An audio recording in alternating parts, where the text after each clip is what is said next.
Jasper. I'm Callum. The Eurovision Song Contest is a spectacle of lights, music and culture, and to many of us, it is the Carnival of Camp. And today we're talking to someone who's been through that Carnival of Camp. Okay, he didn't win, but he's still amazing regardless. I'm just so excited I'm talking to this person right now. Josh James is with us in the studio, ladies and gentlemen. Well, Josh, I first will say what a pleasure it is to have you here. Oh, thank you very much. Thank you very much. Pleasure to be here. Let's get straight into it. Josh, Okay. at what point in your life did you decide that singing is what you wanted to do for your life? I mean, there's a long story and a short story. I'll keep it short because I haven't got much time. But when I was 9, I went to like a local stage school 2 hours every weekend, and I thought I wanted to be an actor. And then I went to one of their musical theatre shows, and I got a part, which was amazing. And the director said to me, "You need singing lessons." So obviously at first I was like, "Oh, great, thanks." But what he meant was you need to learn how to sustain your vocals, how to warm up, how to do it, you know, properly. So I went to a vocal coach, and obviously at that point I thought musical theatre was my life. And he taught me singing kind of swing music, and then I realised that singing was for me, and it's been non-stop ever since. Was your parents like your fan? Did they support you? In what Yeah, don't get them started. I mean, they're very proud parents. But no, at first they were saying, you know, it's a tough industry. You know, maybe you should go into building, or like, so like my dad's a builder, and it was like, come on, son, come on, let's grab a tool, and we'll get. But no, I once they realised how much it meant to me, they were 100% supportive, and they have been ever since. So it's been good. That's good. Amazing. You auditioned for X Factor in 2009. It didn't go too well for you, and Simon Cowell didn't really seem to take a shine to you. He doesn't really like anyone, but how was it for you? I didn't actually meet Simon.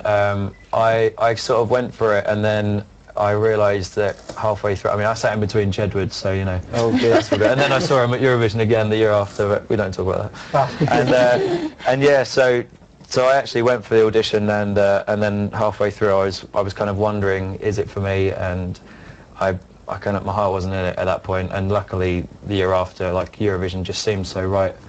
And yeah, so I went for that instead, and it was all good. So your big break came on Your Country Needs You in 2010. How did it feel winning that? I think you could tell by my face, it was sort of like it screwed up, like, yes. Yeah, it was just amazing. I mean, I had all my family and friends in the audience, and that's just such a, I remember that moment for the rest of my life, like just looking in, and they were all like crying and hugging, jumping up for joy, and for me, you've won it. Yeah, exactly, and then a lot of them actually came out to Oslo as well to support me, which was really nice. So it was like a real big like family involvement, and no, it was really good. I mean, it's as I say, something that I'll remember for the rest of my life. So. Yeah. That's good. Now, Josh, 2 words.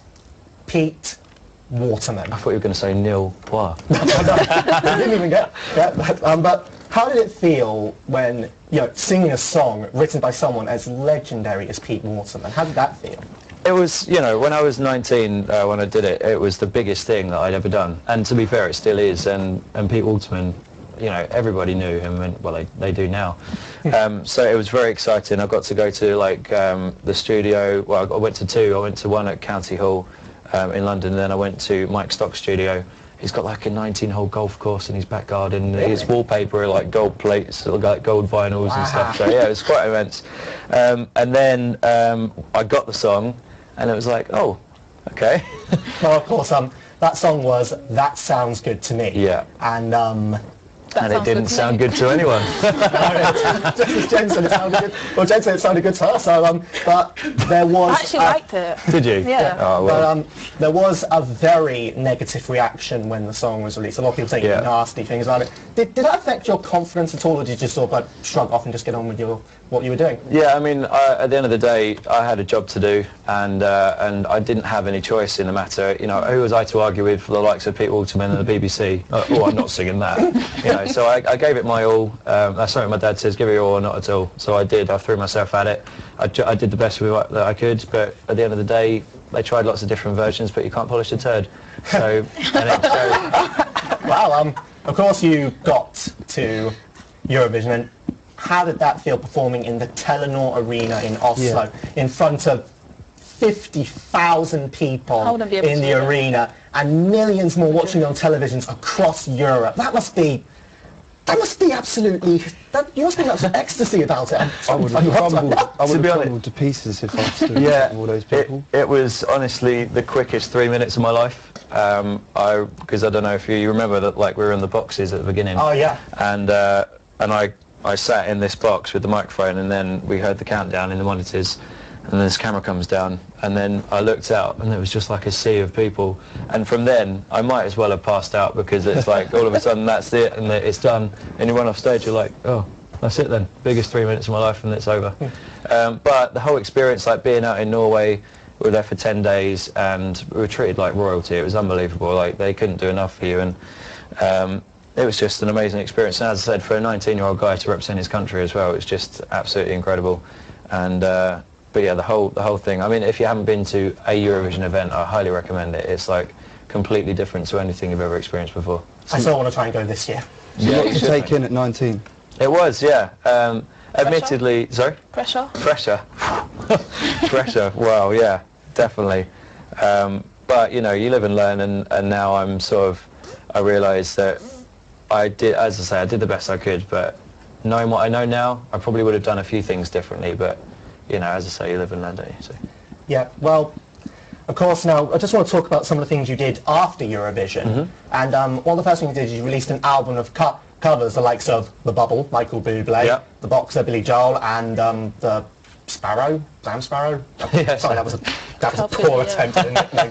That was Carpe Diem, which you did with Pure Music Limited, and is available now on iTunes. If you haven't bought it, go and buy it. Shameless plug. Of course. But the one song that caught my attention on it, it's actually my favourite song from it, If I Can't Love Her, from the Beauty and the Beast musical. What made you put that on the album? I don't really know. That's a really disappointing answer, but to be honest, I actually love that song, and I just thought that album for me was all about versatility. Because you showed it. Yeah, I mean, thank you. I mean, I was still trying to work out where I sat in genres, so I just put everything on there. I put a bit of, as you say, a bit of Bublé, a bit of like contemporary stuff, a bit of musical theatre. But you know, I love the West End and stuff like that, and I do hope to make it in there one day as well. So I just thought if I put that on there, hopefully someone will hear it and think, you know. Which song on Carpe Diem is your actual personal favourite? Oh God, to be honest, I've moved on quite a lot from there. I can't really remember like what's on there. But probably If I Can't Love Her, to be honest. I think that's probably shows my vocal off the best, but in a different kind of style. So. Absolutely. Of course, another thing you did after Eurovision, you've performed at a lot of gay pride parades. You performed at you did Birmingham Pride, Stockholm Pride, and this summer gone by, you did London Pride. Must have been amazing doing those concerts, and you know, I've met many gay people over the years, and they are so energetic and so enthusiastic. As well, do you have which one of those three was your favourite, or do you actually have a favourite, or were they all just as good as each other? They're all different, but for me, I think the Stockholm Pride was the best. I mean, obviously flying out to another country as well to do an event like that, it was 17,000 people. I was on stage with a 14-piece orchestra. With a guy called Anders Berglund, who used to conduct the Eurovision. That's my conducting symbol. And yeah, so that was like another great experience. And a guy called Florian Cooper, I got him to rearrange That Sounds Good to Me, because that's the song they wanted me to sing. Yeah. And yeah, he did a really good job. So, and that was great, you know. But London Pride, I mean, as I say, all the energies are different, but the thing I love about Pride events is that everyone is there to have a good time. They're all there, they don't care what anyone thinks, you know, they're all just there to embrace each other, and I think that's some of the best audiences for me. Yeah. So as well as doing the pantomimes, you've done, like you said earlier, you did BBC and Channel 4. You did Aladdin in 2004. Yep. And 4 days ago you did Sleeping Beauty. How is that from the Telenor Arena to the pantomime? The pantomime was in Shrewsbury, just gone. I literally got back yesterday. Sorry, it's still quite fresh. But no, it was great. It was like, I mean, whereas we had 30-something thousand in the arena, Telenor Arena, we had 37,000 over the course of a month in the panto. But you know, a theatre is a lot more intimate, and having 650 seats kind of sold out every night was just unbelievable, and it was a record-breaking performance. So. Okay, well, Josh, unfortunately we are running out of time. I just quickly want to bring this up because I am obsessed He is. with this song. Really? Too much. It is, of course, Game Over. Yeah. And if you haven't seen it, it is available on YouTube. Go and see the music video.